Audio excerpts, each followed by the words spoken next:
Good morning aspirants, this is Vaibhav Saini, assistant manager in state bank of India. आपका आ रहा है SBI PO का और आईबीपीएस पीओ दोनों का इंटरव्यू।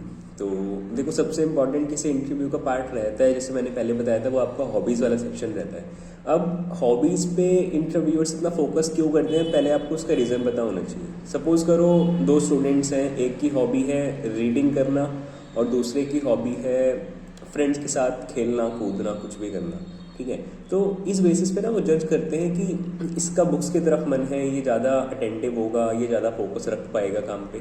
दूसरी तरफ कोई है पूरे दिन क्रिकेट खेल रहा है, 24 घंटे क्रिकेट खेल रहा है, कुछ नहीं कर रहा, तो उसका ना माइंड फिर कुछ ना कुछ गेम्स में ही घूमता रहेगा, ऑफिस वर्किंग आवर्स में भी। तो इस तरीके से वो थोड़ा सा आपको जज करते हैं।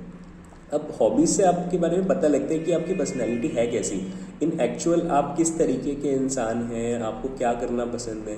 क्योंकि हॉबी का मतलब होता है जो चीज़ आप फ्री टाइम में करो, जब आप बोर नहीं हो रहे, मतलब जिस काम से आप बोर ना हो, दैट इज़ योर हॉबी। अब ऐसा नहीं कि आप क्रिकेट खेलना पसंद है लेकिन आप क्रिकेट खेलते वक्त बोर भी हो जाते हो, that is not your hobby नहीं। तो अब प्रॉब्लम उनके साथ आती है जिनकी हॉबी नहीं है। आप में से काफ़ी स्टूडेंट्स ने बताया किसी को डांस पसंद है, कुकिंग पसंद है, नोवेल रीडिंग पसंद है। ये तो उनकी जेन्युइन हॉबी है यार। सपोज़ करो आपसे जो भी, सपोज़ एक XYZ कोई भी स्टूडेंट है, उसको नोवेल्स पढ़ना पसंद है। मैं उससे पूछता हूँ किसी भी नोवेल का नाम बता दो, आप नोवेल्स पढ़ते हो ना, तो आप मुझे एटलीस्ट 5 नोवेल्स का नाम बताओ, तो आप डेफिनेटली बता दोगे क्योंकि आप नोवेल्स पढ़ते हो। बट अगर कोई झूठ बोल रहा है, सपोज कोई चला गया कि ऐसे बता देंगे हम तो रीडिंग करते हैं, नोवेल्स पढ़ते हैं, उनसे पूछ लिए भाई 5 नोवेल्स के नाम बताओ, हो सकता है वो एक दो के बता दे, ठीक है, बट वो फिर अगर झूठ बोल रहा है ना, वो फिर नहीं बता पाएगा। नोवेल्स के नाम भी बता दिए, ऑथर्स के नाम पूछ लिए, या उससे पूछ लिया कि आपने ये नोवेल पढ़ी है और उसने इन प्रेशर कह दिया हाँ पढ़ी है, फिर उससे मे बी समरी पूछ ली। तो जो भी हॉबी आप बताओगे, आपको उसकी इन डेप्थ नॉलेज होनी चाहिए, तभी उसको बताना, अदरवाइज मत बताना। चलो ये तो बात रही उनकी जिनकी हॉबीज़ होती है। अब मेरे जैसे भी काफ़ी स्टूडेंट्स होते हैं जिनकी मतलब ऐसे कोई हॉबी नहीं होती, जिनको ज़्यादा कुछ क्रिकेट या स्विमिंग, कुछ भी नोवेल, ये सब चीज़ें पसंद नहीं होती। अब मेरे साथ क्या था, जब लास्ट टाइम मेरा इंटरव्यू था तो मैंने काफ़ी पहले यूट्यूब सर्च किया, गूगल सर्च किया, हॉबी ढूंढता रहा यार मैं। मतलब जब सब स्टूडेंट्स बैठ के ये ढूंढ रहे थे ना, how to deal with the strengths and weakness question और ये सब चीज़ें, यार मैं हॉबीज़ ढूंढ रहा था बैठा हुआ। मैंने घर में सबको बोल दिया था हॉबी ढूंढो मेरे लिए, मम्मी को, पापा को, भाई को, कि हॉबी बताओ यार, बट ऐसा कुछ मिल नहीं रहा था। अब देखो, एक दो हॉबी मैं ऐसी बताने वाला हूँ कि जो आप बता सकते हो, मतलब अगर थोड़ी बहुत भी आपके साथ लिंक हो रही है ना, आपने वैसा कुछ रियल में किया है, तो आप उसको डेफिनेटली बता सकते हो। तो मेरा टाइम वेस्ट करते हुए सीधा हॉबी पे आता हूँ। पहली हॉबी है, you can say love with street dogs, और I love feeding street dogs.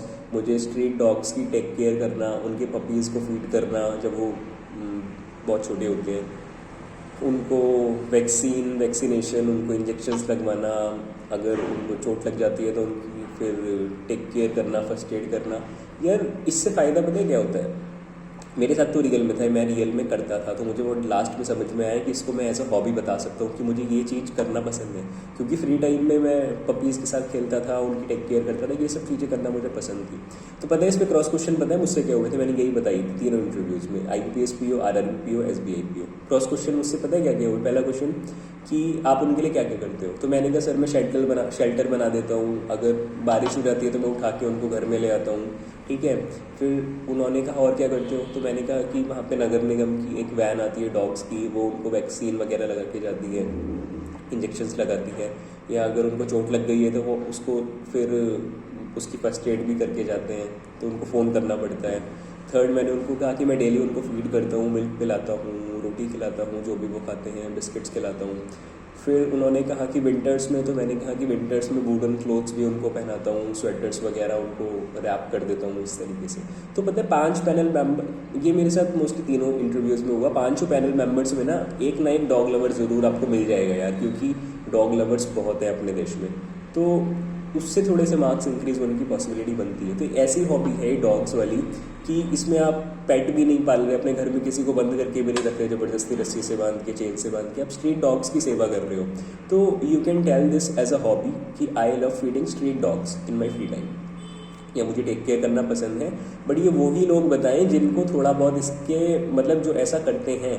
मैं ये नहीं बोल रहा कि आप कुछ फालतू में फ्रॉड वाली चीज़ अपनी हॉबी बता के आ जाओ, क्योंकि मैंने बताया अगर आप थोड़ा बहुत भी सेलिंग कर पा रहे हो तो एज अ हॉबी इसको आप काउंट कर सकते हो। और क्रॉस क्वेश्चन अगर होंगे तो आप उससे डील कर लोगे, क्योंकि आप रियल में करते थे या करते हो थोड़ा बहुत भी, ठीक है। पहली हॉबी ये रही।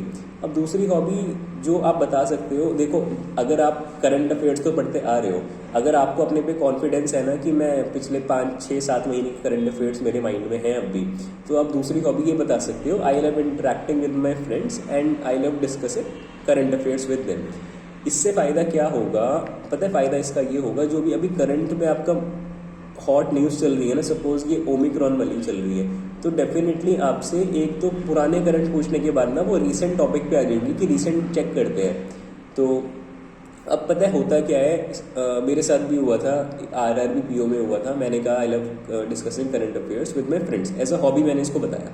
तो उन्होंने ना मुझसे 5 6 महीने पुराना कोई एक नेपाल का क्वेश्चन था कि 2 3 लोकेशंस नेपाल के मैप में कवर हो गई हैं। उन्होंने मुझसे ये क्वेश्चन पूछ लिया कि 3 लोकेशंस के नाम बताओ। मुझे 2 के याद थे, 1 का मैं भूल गया था, बट वो कंपनसेट हो गया क्योंकि उन्हें लगा कि यार ये 6 महीने अगर 7 महीने, उसको 8 9 महीने पुराना क्वेश्चन था शायद वो, कि अगर ये वो बता पा रहे हैं तो मतलब ये बंदा झूठ नहीं बोल रहा। वो बेसिकली ये चेक करते हैं कि जो आप बोल रहे हो ना आप उनका पागल नहीं बना रहे। तो फर्स्ट ये हो गया, ठीक है। और सेकंड नंबर पे फिर आपको उनसे बुलवाना होता है। फिर ना उन्होंने मुझसे पूछा और बताओ और क्या करते हो करंट अफेयर्स में डिस्कस फ्रेंड्स के साथ, तो मैं ना सीधा फिर कोविड पे आ गया। कोविड की फर्स्ट वेव ऐसे ऐसे अभी वैक्सीन वगैरह लग रही है वो, तो उन्हें पता लग गया वैक्सीन के बारे में से पूछना है, तो वो फिर सीधा आ गए टाइप्स ऑफ वैक्सीन बताओ। मैंने कहा सर अभी इंडिया में 2 लग रही हैं, उस वक्त कोविशील्ड कोवैक्सीन थी। फिर उन्होंने पूछा कहाँ कहाँ मैन्युफैक्चर होती है, मैंने बता दिया। जहाँ मैन्युफैक्चर होती है उनके जो हेड है उनके दोनों के नाम मुझे पता थे, वो मैंने बता दिए। फिर उन्होंने पूछा कि पीएम को कौन सी लगी है, मैंने कहा ये वाली लगी है। यही वाली क्यों लगी है, मैंने उसका रीज़न बताया, ठीक है, क्योंकि वो मेड इन इंडिया थी। फिर उन्होंने पूछा कि आपके हिसाब से कौन सी बेटर है, तो मैंने कहा सर देखो ये वाली बेटर है इसलिए। तो उसकी आपको पूरा ना इन डेप्थ उसको पढ़ के जाना है। तो पहले आप बता सकते हो आई love feeding street dogs, second I love interacting with my friends and discuss current affairs. But वो ही बताएं जिनको करंट अफेयर्स में इंटरेस्ट है और जो टेंशन ले सकते हैं, क्योंकि ये नेगेटिव में भी जा सकता है क्वेश्चन। अदरवाइज तो देखो यार फिर आपको कोई हॉबी अपनी बनानी पड़ेगी। गर्ल्स तो मुझे कुकिंग बता सकती है, कुकिंग से रिलेटेड उनसे वो इंग्रेडिएंट्स वगैरह के क्वेश्चंस मेनली बनेंगे। और आपको अगर रीडिंग पसंद है या हर चीज़ आपकी हॉबी है, आपको साइकिलिंग पसंद है, स्विमिंग पसंद है, आपको वॉकिंग पसंद है, ठीक है, कुछ भी है, दैट इज़ योर हॉबी जो भी आप बिना बोर हुए कर सकते हैं। तो मेरे अकॉर्डिंग आप ये 2 बता सकते हैं, I love feeding street dogs और second discussing current affairs with friends. या फिर जो भी आप बताओ ना यार उसको फिर आपकी इन डेप्थ उसकी नॉलेज होनी चाहिए। आप लिसनिंग टू म्यूज़िक बता रहे हो तो आपको फिर सिंगर्स के नाम, ठीक है, सॉन्ग्स के नाम, आपसे मे बी 2-3 सॉन्ग्स के नाम पूछ ले। हो सकता है आपसे सॉन्ग भी गाने के लिए बोले कि आपको सुनना पसंद है तो मे बी आप एक सॉन्ग गा के दिखाओ। या एक स्टूडेंट के साथ अभी हुआ था, वो बता रहा था मुझसे कुछ दिन पहले, उसने सॉन्ग भी गाया था इंटरव्यू रूम में। आपको डांस पसंद है तो आपको कोरियोग्राफर्स के नाम पता होने चाहिए, आपको कुछ डांस फॉर्म्स पता होने चाहिए, किस स्टेट में आप जिस स्टेट से बिलोंग करते हो वहाँ का नेशनल डांस जो भी होता है ना, वहाँ की डांस फॉर्म्स क्या है वो सब पता होने चाहिए। तो इस तरीके से आपको इंटरव्यू क्रैक करना है यार। और ये यकीन मान के चलो आराम से 5 6 7 मिनट डिस्कशन आपकी हॉबीज़ पे होने वाला है। इसी से आपकी पर्सनैलिटी जज हो जाती है कि आप किस तरीके के इंसान हो यार। आप कस्टमर्स को कैसे डील करोगे, आपका उनसे बिहेवियर कैसा रहेगा, ये आपकी हॉबीज़ से उनको पता लग जाता है। तो इसको बहुत अच्छे से प्रिपेयर कर लो। और बाकी मैं शॉर्ट वीडियोस बनाता रहूँगा यार। ये वाली थोड़ी लॉन्ग हो गई है क्योंकि मतलब मैं इसको अच्छे से एक्सप्लेन करना चाहता था। बहुत इंपॉर्टेंट क्वेश्चन रहने वाला है आपके इंटरव्यू सेशन के लिए, इंटरव्यू राउंड के लिए। तो बाकी कोई भी कमेंट है, मतलब कोई भी क्वेरी है, कमेंट सेक्शन में डाल देना। और वो मेरा टेलीग्राम चैनल ज़रूर ज्वाइन कर लेना, उस पर मैं जो भी इंफॉर्मेशन है, जो भी मुझे मिलता है, मैं उस पर सीधा शेयर कर देता हूँ। So this is all from my side regarding this hobby session. Bye bye, take care, have a nice day.